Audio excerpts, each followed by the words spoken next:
Watch your step, young lady, Kofi said gently, steadying her. Surprised by his kind tone, Efia greeted him and tried to continue on her way. But Kofi, noticing her worn-out appearance, was curious. What brings you to Anomabo alone in this heat? He asked. My name is Apia. I'm here on an errand for my mistress.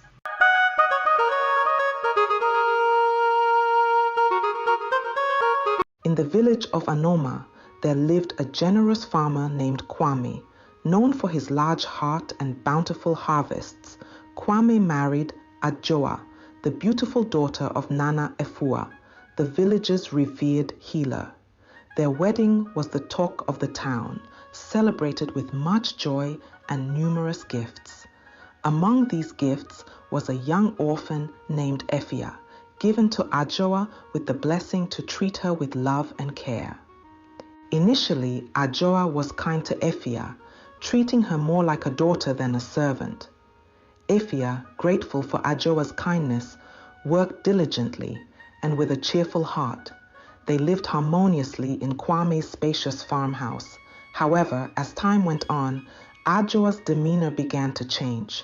A year into their marriage, Adua was expecting a child. This should have been a joyous time, but instead, Adua began to mistreat Efia.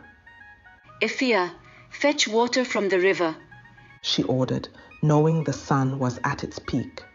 By the time Efia returned, exhausted and parched, Adua would dismiss her without a meal, her stern face offering no comfort.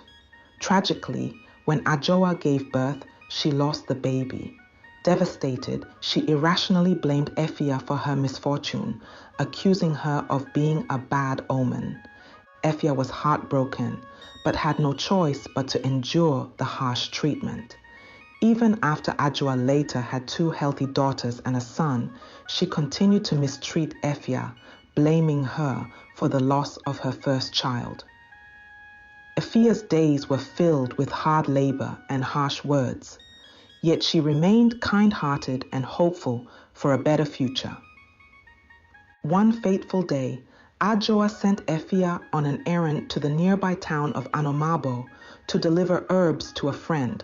It was on this journey that Efia's life would change forever due to an unexpected encounter. The sun was high as Efia made her way to Anomabo. Tired but determined, she walked briskly along the dusty road. Her thoughts were heavy with sorrow and fatigue. In the bustling town square, she accidentally bumped into a man named Kofi, a wanderer known for his wisdom and kindness. Watch your step, young lady, Kofi said gently, steadying her. Surprised by his kind tone, Efia greeted him and tried to continue on her way. But Kofi, noticing her worn-out appearance, was curious. What brings you to Anomabo alone in this heat? He asked. My name is Efia. I'm here on an errand for my mistress, she replied softly. Kofi sensed her distress and decided to learn more. He invited her to sit and rest, promising to help her with the errand. Efia was hesitant, but felt an unexpected trust in Kofi's kind eyes.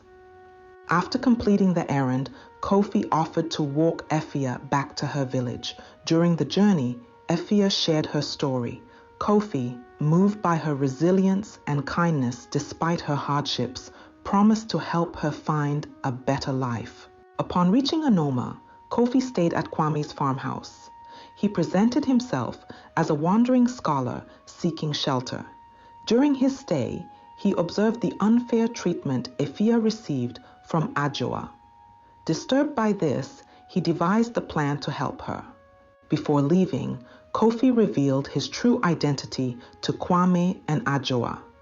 He was a prince from a distant kingdom, traveling to understand his people's struggles. He requested that Efia accompany him as an assistant, promising to provide her with education and a better life. Kwame, honored by the prince's presence, agreed immediately. Adua, though reluctant, couldn't refuse a prince. With a heavy heart but hopeful eyes, Efia bid farewell to her familiar yet harsh home. In Kofi's kingdom, Efia found a new family, among the palace staff. She was given fine clothes and an education, quickly proving herself to be intelligent and diligent. Her kindness and hard work made her beloved by everyone in the palace. Kofi, impressed by Efia's growth and spirit, spent more time with her. They shared stories, dreams, and aspirations. One evening, while walking through the palace gardens, Kofi asked, Efia, what do you dream of? Efia smiled softly. I dream of a world where kindness prevails, where no one suffers as I have. A deep bond formed between them, rooted in mutual respect and admiration.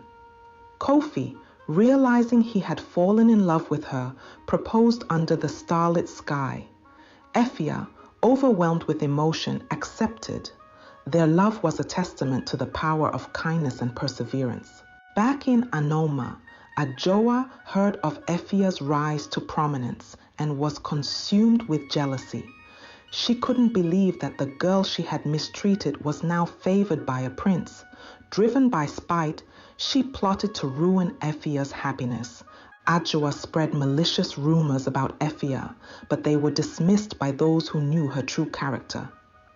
Frustrated, she devised a more sinister plan: to frame Efia for theft, hoping to disgrace her and drive her from the palace. Adua enlisted the help of a disgruntled palace servant, instructing her to plant stolen jewelry in Efia's quarters. However, the servant, grateful for Efia's past kindness, decided to inform her instead. The servant's warning gave Efia the chance to expose Adua's plot. With Kofi's support, they confronted Adua, who was brought before the king. The truth of her deceit was revealed, shocking everyone. Why, Adua? The king demanded. Why bring such malice into our lives? Adua, weeping, confessed, I was blinded by jealousy and pain. I couldn't bear to see Efia succeed. Efia, with her ever-kind heart, pleaded, Please, your majesty, show her mercy. She has suffered much too. The king, impressed by Afia's compassion, reduced Adua's sentence to exile from the palace grounds, allowing her to stay in the village. With the ordeal behind them, Kofi and Efia's love only grew stronger. The kingdom rejoiced as their wedding day approached. The story of Efia's journey from a mistreated orphan to a beloved princess inspired everyone. The wedding was a grand celebration, filled with joy and hope. Efia, now Princess Efia, used her new position to advocate for the underprivileged, ensuring that no one would suffer as she had. Prince Kofi and Princess Efia ruled with wisdom and kindness, bringing prosperity to the kingdom. Their story became a legend, a beacon of hope and a reminder that kindness and resilience can overcome any adversity. And so, their tale lived on, inspiring future generations to believe in the power of compassion and the strength of the human spirit. The end. Thanks for listening.